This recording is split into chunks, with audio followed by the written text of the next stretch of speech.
250 एकरात 700 तरुणांनी शोधले. अखेर त्या बेपत्ता महिलेचे गूढ उघडले.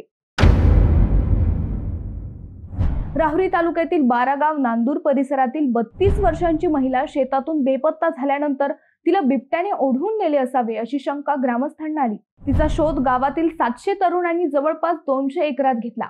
पण आता ही महिला नेवासा येथील आपल्या नातेवाईकासोबतच रफूचक्कर झाली होती अशी माहिती समोर आली आहे. राहुरी तालुक्यातील बारागाव नांदूर येथील 32 वर्षाची महिला शेतात चारा आणायला गेली.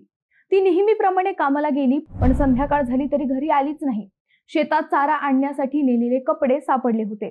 ते कपडे पाहून त्यांचा संशय बळावला.